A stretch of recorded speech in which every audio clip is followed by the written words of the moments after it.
नमस्कार। आज हम वेदों के विषय में जानेंगे। अक्सर प्रतियोगी परीक्षाओं में वेदों से संबंधित प्रश्न पूछे जाते हैं, जिनका हमें परिचय जो है वो प्राप्त करना ज़रूरी होता है। तो हम जो बेसिक जो है वेदों का ज्ञान, उसके विषय में हम संक्षिप्त ग्रहण करते हैं।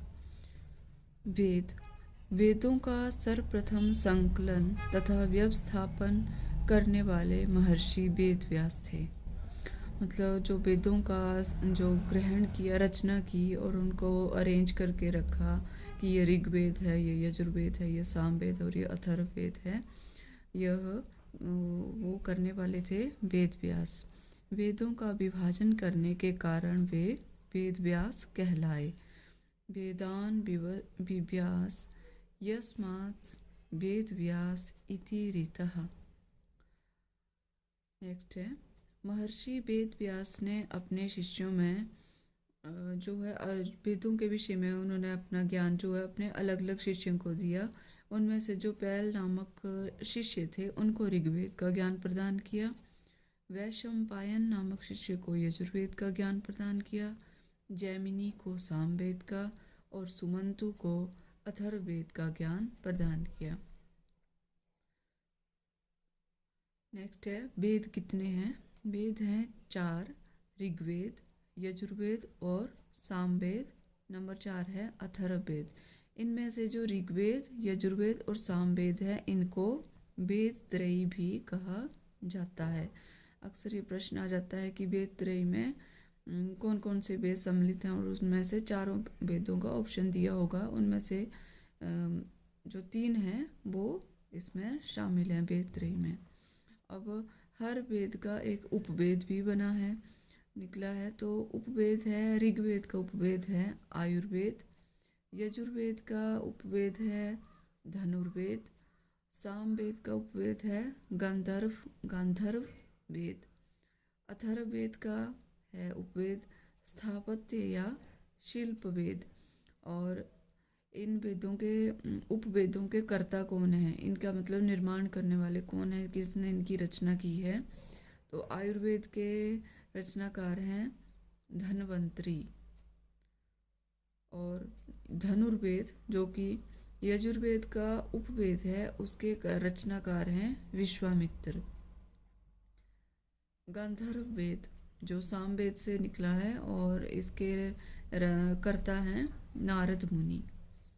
स्थापत्य या शिल्प वेद यह है अथर्ववेद से बना निकला है और इसके कर्ता हैं विश्वामित्र। तो ये थे हमारे वेद, उनके उपवेद और इनके कर्ता कौन है उनके विषय में।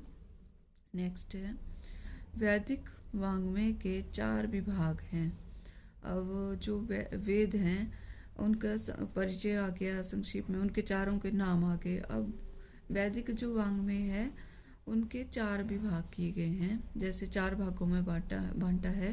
तो जो पहला है वो है मंत्र भाग, दूसरा ब्राह्मण भाग, तीसरा आरण्यक, चौथा उपनिषद। जो हम पढ़ते हैं ना, मंत्र, ब्राह्मण, आरण्यक और उपनिषद, वो वैदिक वाङ्मय के 4 विभाग हैं, 4 डिपार्टमेंट हैं, उनको 4 हिस्सों में बांटा गया है। तो जो पहला है मंत्र भाग, इसमें मंत्रों का वर्णन किया गया है। और ब्राह्मण जो है दूसरा, इसका प्रतिपाद्य विषय क्या है कि ब्राह्मणों ग्रंथों में क्या लिखा गया? कर्म के विषय, प्रतिपाद्य विषय है कर्म। और किसके लिए उपयोगी है? ये गृहस्थों के लिए उपयोगी है। आरण्यक तीसरा है और इसका प्रतिपाद्य विषय है उपासना। आरण्यक वो होते हैं जिनका रचना और पठन पाठन जंगलों में किया जाता है, वनों में। तो आरण्यक एकदम शांत वातावरण में जिनका अध्ययन किया जाता था, वनों में पढ़ने के कारण या इनका रचना होने के कारण इन्हें आरण्यक कहा जाता है। और ये किसके लिए हैं? वानप्रस्थियों के लिए, जो वन में निवास करते हैं, जो सन्यासी हैं, जो वानप्रस्थी हो जाते हैं, उनके लिए है। नंबर 4 है उपनिषद, और उपनिषद का प्रतिपाद्य विषय है ज्ञान। और ये किसके लिए है उपयोगी? संन्यास आश्रमियों के लिए जो संन्यास आश्रम है, 4 प्रकार के आश्रम भी बताए गए हैं, तो उनमें से जो अंतिम है संन्यास आश्रम, उसका उनके लिए उपयोगी है।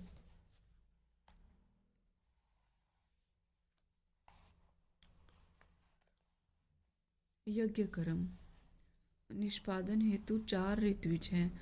अब जो चारों वेद हैं, इनके जो यज्ञ से संबंधित विधियाँ होती हैं, उनके भी 4 ऋत्विज होते हैं जो इनका उच्चारण करते हैं। वो हैं ऋग्वेद का जो ऋत्विज है वो है, उसका वो कहा जाता है होता। जो ऋग्वेद के यज्ञ कर्म जिसमें ऋग्वेद के मंत्रों का निष्पादन होता है, उसमें वो करने वाला कौन कहलाता है? ऋत्विज। और यजुर्वेद का ऋत्विज है अथर्वयु। सामवेद का ऋत्विज है उद्गाता, ठीक है। और अथर्ववेद का ऋत्विज है ब्रह्मा।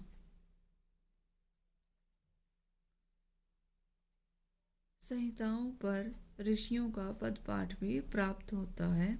पदपाठ के अंतर्गत मंत्र में विद्यमान पदों को पृथक किया जाता है। संहिताओं पर ऋषियों का पदपाठ भी प्राप्त होता है। और वो पदपाठ वो होता है जो वेद हैं, इन्हें संहिता भी कहा जाता है। तो इनके ऊपर ऋषियों का पदपाठ। अब आप सोचेंगे पदपाठ क्या होता है? पदपाठ के अंतर्गत मंत्र में विद्यमान पदों को पृथक किया जाता है। उनको जैसे तोड़ कर या अलग अलग करके जिनका वर्णन किया जाता है, जिससे उच्चारण करना सरल भी हो जाता है। तो वेदों के इसमें बताया है ऋग्वेद, यजुर्वेद और सामवेद, और इनके पदकार बताए हैं। तो ऋग्वेद के पदकार हैं शाकल्य हैं, और यजुर्वेद की तैत्तिरीय संहिता का। अब यजुर्वेद के भी 2 भाग हैं, शुक्ल यजुर्वेद और कृष्ण यजुर्वेद। इसमें से जो है तैत्तिरीय संहिता है, कृष्ण यजुर्वेद का संहिता है ये तैत्तिरीय संहिता, और इसके पदकार हैं आत्रेय। सामवेद के पदकार हैं गार्ग्य। वेदों के समुचित उच्चारण के लिए मुख्यतः 3 प्रकार के स्वर हैं। वेदों का उच्चारण करने के लिए 3 प्रकार के स्वर भी बताए गए हैं। तो पहला स्वर है उदात्त, दूसरा है अनुदात्त और तीसरा है स्वरित। अब उदात्त स्वर का क्या अभिप्राय है? ऊंचे स्वर वाले उच्चारण को, ऐसे शब्द जिनके उच्चारण में क्या स्वर ऊंचा जिसमें लगता है, ऊंचे स्वर वाले उच्चारण को उदात्त कहते हैं। और इसमें क्या है? चिन्ह रहित, इसका कोई चिन्ह नहीं होता है। अनुदात्त जो है मंद स्वर वाले उच्चारण को अनुदात्त कहते हैं, और इसका चिन्ह होता है नीचे, जिसमें ऐसे इस तरह का चिन्ह लगा होता है। जैसे कोई शब्द लिखा होगा तो उसके नीचे इस तरह से लिखा होगा, जिसका स्वर जो उच्चारण धीमा होता है। तीसरा है स्वरित। तो दोनों के समावेश से उच्चारित होने वाला जो स्वर है वो है स्वरित, और इसमें चिन्ह है ऊपर लगता है, जिसमें इस तरह का ऊपर को जैसे ऐसे लगता है ये चिन्ह, तो वो होता है स्वरित। तो इस प्रकार से हमारे 3 स्वर उदात्त, अनुदात्त और स्वरित। तो ये है मेरा वेदों से संबंधित संक्षिप्त परिचय। इसके अतिरिक्त वेदों से संबंधित और भी बहुत सारे महत्वपूर्ण प्रश्न बनते हैं, जिनका वर्णन मैं नेक्स्ट वीडियो में करूँगी। अगर आपको मेरा बनाया हुआ वीडियो पसंद आए तो कृपया लाइक, शेयर और सब्सक्राइब करना ना भूलें। धन्यवाद।